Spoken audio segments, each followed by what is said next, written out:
Hello guys, welcome to another video. My name is Bapicean and I'm a certified personal trainer from Norway, here to teach you guys how to sustain a healthy lifestyle, meanwhile keeping it as enjoyable as possible. So one of the things I've mastered throughout my journey is to keep a healthy body fat range, meanwhile even during muscle mass phase and even during cutting phase, fat loss phase.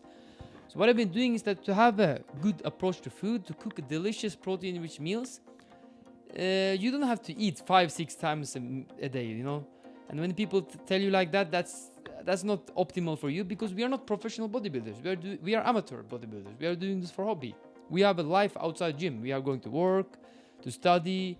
We have other shit going on, family, partners. You know, we can't fully focus on fitness. We have to do minimal amount of effort in fitness for maximum results. And from my experience, 3 to 4 meals a day is plenty, you know. The time to benefit ratio when it comes to protein powder is really well. So that's why I recommend everyone who want to get fit to use protein powder, especially during cut. I mean, average 150 grams or 160 grams protein is needed.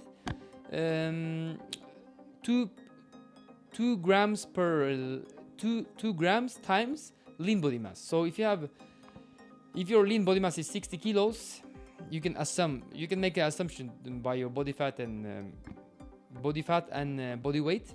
When you have lean tissue, you time it by 2. That's your protein target throughout the day, and then you divide it to your meal. If you have 3 meals a day, you divide the amount in 3 meals. If you have 4 meals, then 4 meals. From my experience, what I do is that I have a brunch, I have a late breakfast, early lunch, because I don't like to eat first thing in the morning, because I like to have my focus when I study or do other stuff in the computer. For example, I like to have a coffee and delay my breakfast. Maybe it can be called intermittent fasting, but I don't really like to call it, because I don't have a set time for eating food. But I eat first meal around 1 p.m, right? And then I go to gym, come home, have a really thick smoothie with protein, berry, banana. So it's not like only a protein shake, it fills me up for an hour. Then I have my first dinner and then second dinner. So I have 3 meals and 1 shake. Earlier I had 2 meals and 1 shake. Put those 2 dinners together with a huge dinner. But what is the issue with this is that when you eat huge amount of food, your stomach stretch out and your stomach will be it will be bloated. You know, it's not beneficial for you. So I think 3 meals a day and with a smoothie is really perfect for everyone.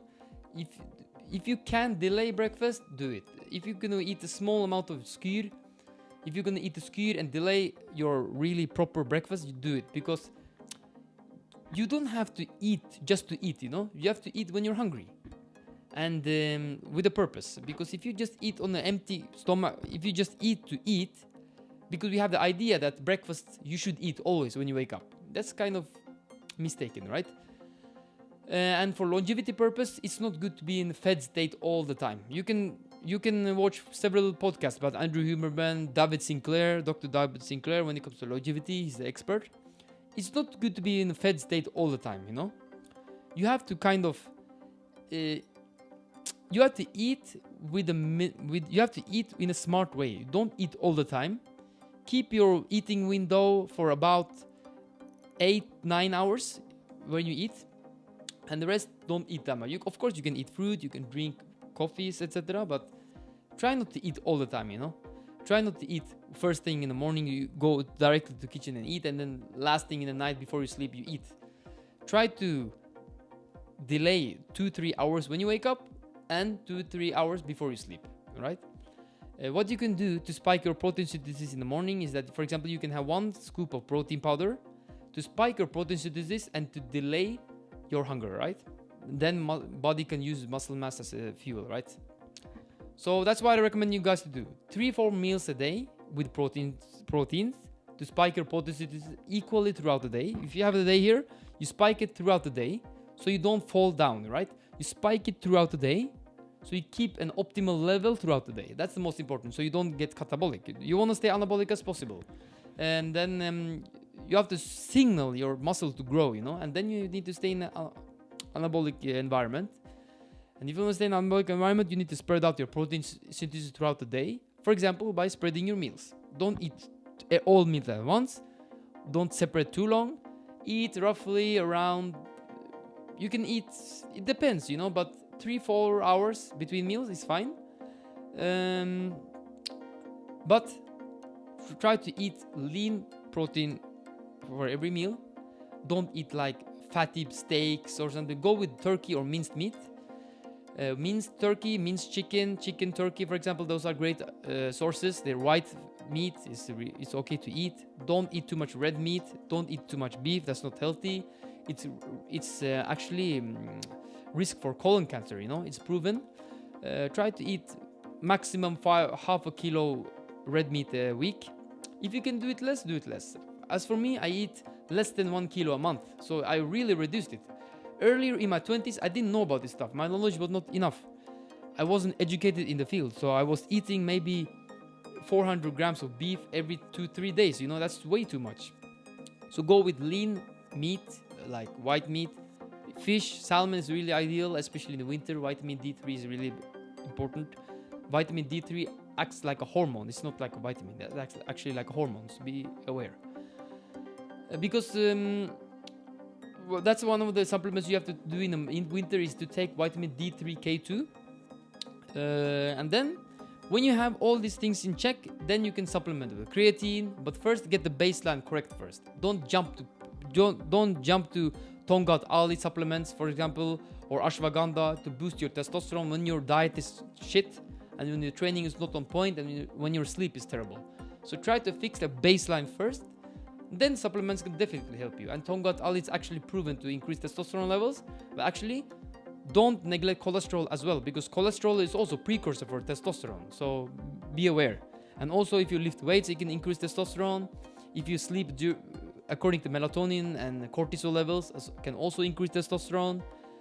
And if you keep a healthy body fat range and not too much fat, body fat, because too much body fat is just, it's not beneficial for you, you know. The only thing excess body fat can do is to keep you warm. Actually, having too much body fat is not beneficial in the long run, because the more body fat you have, adipose tissue, the more leptin you have, the less insulin sensitivity you have, and the more aromatization you have. Aromatase is an enzyme which converts testosterone into estrogen, estradiol. And that's one of the reasons if you're obese, you have a risk for breast cancer, because if you have overexpression of estrogen, it can be risk factor for breast cancer. Or if you have overexpression of receptors, right? Then you have increased sensitivity for estrogen.